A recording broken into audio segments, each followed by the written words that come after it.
வருங்கால முதல்வர் எடப்பாடியார்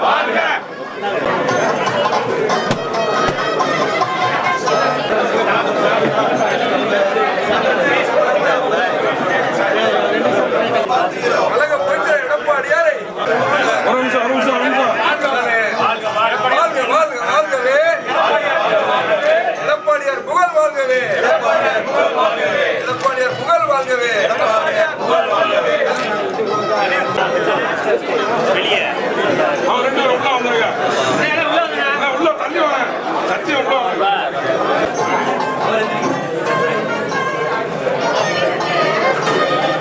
புறநகர் கிழக்கு மாவட்ட கழக செயலாளருமான முன்னாள் மேயர் கழக அமைப்பு செயலாளர் திருப்போணம் சட்டமன்ற உறுப்பினர் அண்ணன் ராஜன் செல்லப்பா அவர்களும் அன்பிற்கினிய அருமை தம்பி மதுரை மேலூர் சட்டமன்ற உறுப்பினர் பெரியபுலான் என்ற செல்வம் அவர்களும் உண்மையிலேயே நாங்கள் வரவேற்க கடமைப்பட்டிருக்கோம். அவர்கள் இருவருக்கும் இந்த நேரத்தில் மாநகர் புறநகர் மாவட்ட கழகம் சார்பாக நன்றி கூற கடமைப்பட்டிருக்கிறோம்.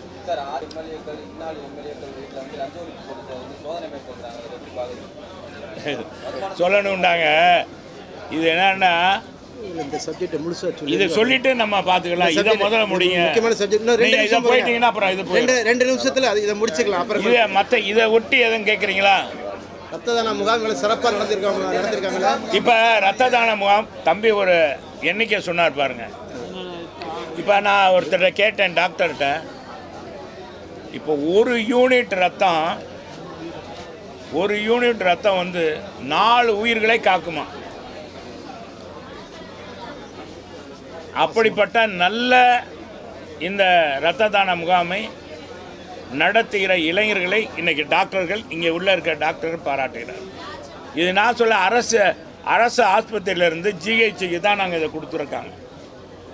வேறு தனியார் கொடுக்கல, ஜிஹெச்சு கொடுத்து இதன் மூலமாக நம்முடைய ராஜாஜி மருத்துவமனையில் பொது மருத்துவமனைக்கு வருகிற ஏழை எளிய மக்களுக்கு பயன் தரத்தக்க வகையில் இதை நடத்துகிறோம்.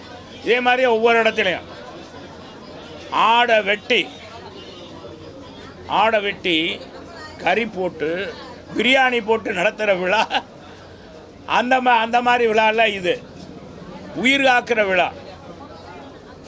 இன்றைக்கி ஆளுகிற திராவிட முன்னேற்ற கழகம் ஆட்சியில் எங்கே பார்த்தாலும் கூட்டமாக பீர் பாட்டில் பிராந்தி பாட்டிலோட கூட்டம் வருது.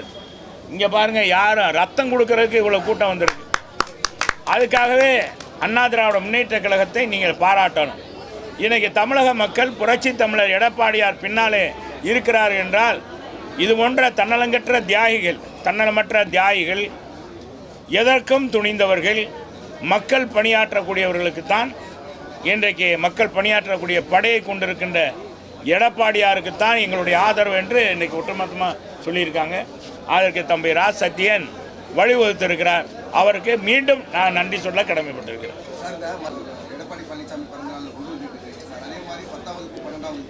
உண்மையிலே நல்ல ஆலோசனை தான். மாணவ செல்வங்களுக்கு இது உறுதியாக ஏற்கனவே எங்கள் பொதுச் செயலாளர் செஞ்சுக்கிட்டு இருக்கார். மாவட்ட அளவுக்கு அங்கங்கே மாவட்ட அளவுக்கு செய்கிறோம். இது ஒருங்கிணைந்து செய்யணும்னா எங்கள் பொதுச் செயலாளர் அதுக்கான பணியை செய்வார். நாங்கள் மாவட்ட அளவுக்கு அந்தந்த ஏரியாவில் இப்போ எங்கள் மேற்கு தொகுதியில் பார்த்திங்கன்னா ஊராட்சி பகுதியில் இது மாதிரி 10 +2 10th படித்தவங்க இவங்களுக்கெல்லாம் வந்து தொகையும் அவங்க குடும்பத்தில் அவங்களுக்கு பரிசு தொகையும் ஊக்கத்தொகையும் அதே மாதிரி பரிசும் கொடுக்குறோம். அதுக்கு நிகழ்ச்சியை எடுத்துருக்கோம். இது மாதிரி ஒவ்வொரு பகுதியிலையும் ஏற்பாடு பண்ணியிருக்காங்க. எங்கள் பகுதி சார்பாக ஏற்பாடு பண்ணியிருக்காங்க. இப்படி ஒவ்வொரு பகுதி சார்பாக இருக்கிறாங்க. இது ஒருங்கிணைத்து பண்ணன்றதை இனி நாங்கள் ஒருங்கிணைத்து பண்ணுறதை அது எங்கள் பொதுச் செயலாளர்கிட்ட கேட்டு சொல்கிறோம். சரியா? இது இதை பற்றி ஏதாச்சும் பேசுகிறீங்களா? நிகழ்ச்சியை பற்றி சரி. இதை பற்றி பேசுனா மற்றதை பற்றி பேசுனா நீ என்ன போடுவீங்கன்னு எங்களுக்கு தெரியும், அது எனக்கு தெரியும். அதனால் நன்றி, வணக்கம்.